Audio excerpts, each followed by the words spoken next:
class? Please sit down properly. Okay, before we start our discussion, I will first check your attendance. It is important. Okay? I call your name or paste in your number for your attendance. Okay? Okay, this is my checklist attendance. Okay, number 1, 2,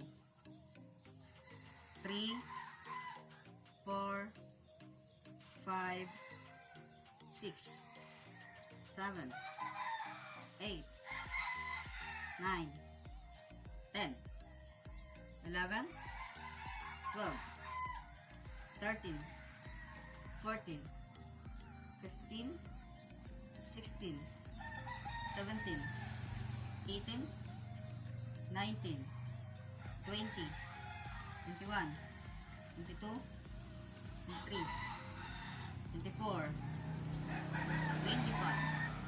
Ay, it's almost perfect. It is very good. Very good, guys. You are perfect student. I'm a very good student. Okay.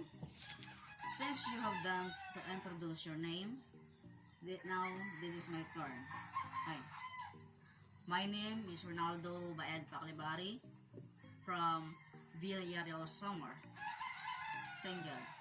Okay? Sit down properly. Don't talk to your seatmate. Okay? Please. Okay, listen.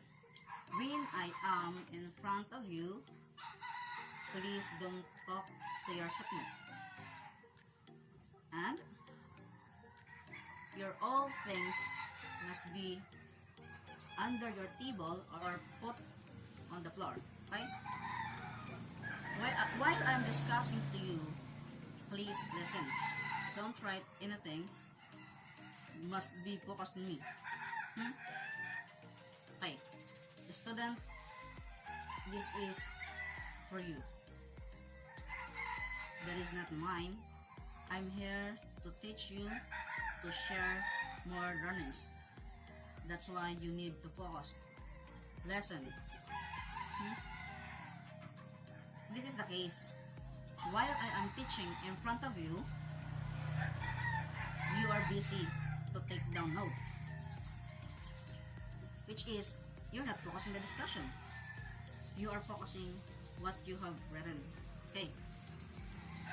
And now, I am your physical education and health teacher in 9. Obviously, yes. And this first quarter, we are focusing in physical education. Yes. And under the physical education, we have 3 components, which is sports, fitness, and dance. Those 3 components, we are tackled the whole semester or whole quarter. But now, this first quarter, we are focusing on sports. Okay, what do you mean sports? Or, based in your understanding, what's sports for you? Anybody else stand up and raise your hand or share to us you're learning about sports? None so far? No? None? Yeah? Okay?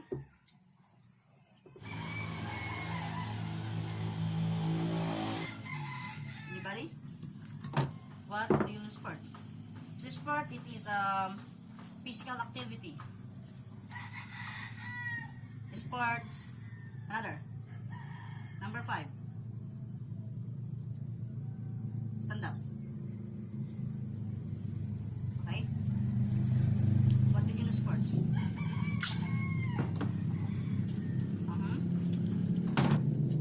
Sport, it is a physical contest for the goal and challenges they entailed. What do you mean entailed? Is the sports that you involve? It is the sport that you impose. There are more sports that we know. Tell us sports that you know. Hey, baseball, yeah, harness, running, swimming, volleyball, baseball, tennis table, yeah. And now, yeah, basketball. And now, this quarter we are pausing in basketball. What do you mean basketball?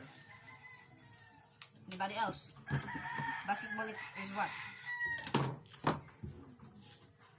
Basketball is what? Basketball, it is a team sports which is played to team.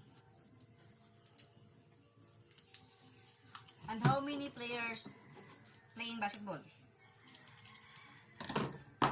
5. Yeah. 5 players can play basketball. Before that, did you know the history of basketball? Who invented basketball? Okay. The person who invented basketball is James Naismith. James Naismith, the one who created basketball. The year 1891. Okay. In 1891.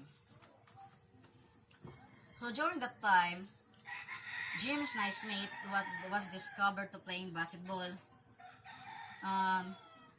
He used basket and they hang on the wall and they shoot a ball. Since he think that when he get ball back, he used ladder. The equipment of basketball, it is the court, whistle, of course the ball, and the net, or that we call basket, and uniform also. The basketball have technical and tactical. So we have dribbling, passing, and shooting.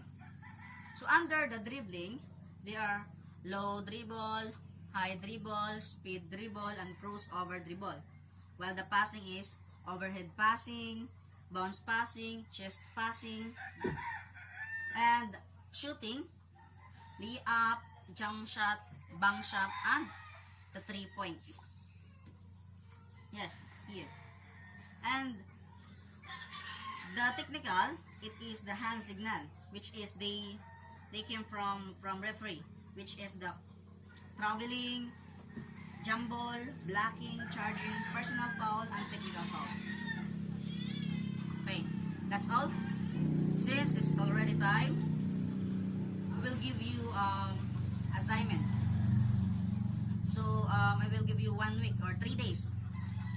Create a video with all technical and tactical in basketball and upload it to the TikTok, okay? And pass it to me. Okay, it's done. Thank you. Goodbye, class.